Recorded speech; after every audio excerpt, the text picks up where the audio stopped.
श्री स्वामी समर्थ सगळ्यांना. जय श्रीराम. तर अशी मस्तपैकी सकाळी सकाळची देवपूजा म्हणजे मन कसं प्रसन्न होतंय बरं देवपूजा केल्याने.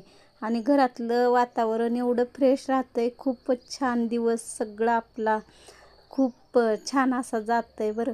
आणि इकडं मस्त असे छान फुलं लागलेले आहेत. आणि इकडं देवाला पण मी फुलंच घेतलेले होते तोडून.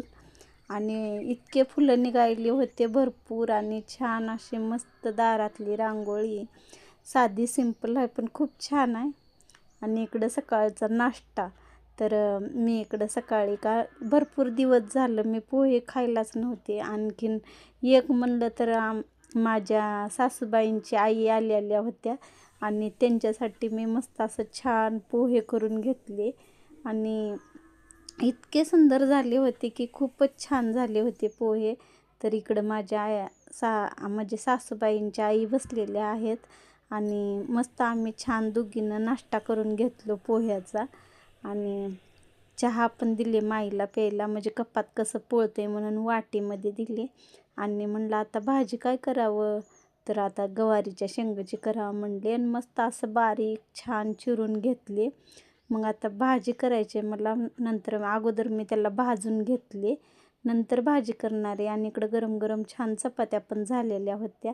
आणि इकडं माझी भाजी पण तयार झाली.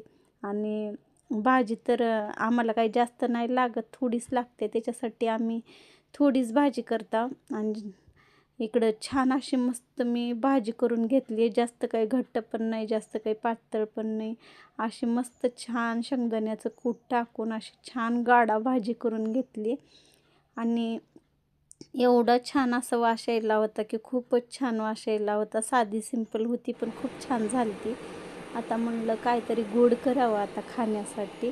तर मी इकडं तांदूळ वाटून घेतलेले होते आणि इकडं दुधाला उकळी पण आलेली होती. आणि मस्त छान अशी खीर करून घेतली. नंतर म्हणलं आणखीन आता पांढरा भात नाही तर काय करावं, आता मग खिचडीच करावं म्हणले. मग थोडेसे इकडे तांदूळ घेतले आणि हे राशनचे तांदूळ आहेत बरं का. आणि इकडं छान अशी मी फोडणी टाकून घेत होती खिचडीला.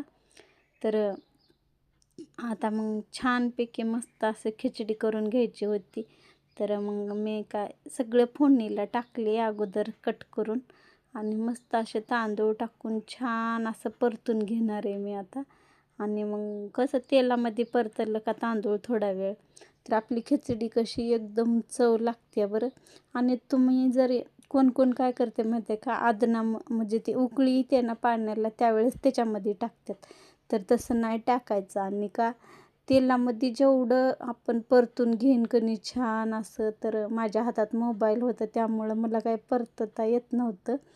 तर नंतर मी परतून घेतली आणि मस्त अशी छान खिचडी तयार होणार आहे आता आपली. तर मी छान असं तेलात खमंग तांदूळ परतून घेतले आणि त्याच्यावर थोडंसं मीठ टाकले. आणि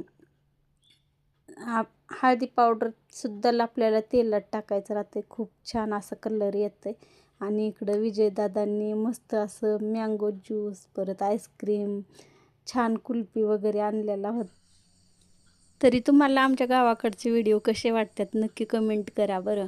आणि नक्की कमेंट करून सांगा आवडतात न आवडतात. आणि आमच्या गावाकडचे असेच व्हिडिओ बघत राहावा. चला मग सगळ्यांना बाय.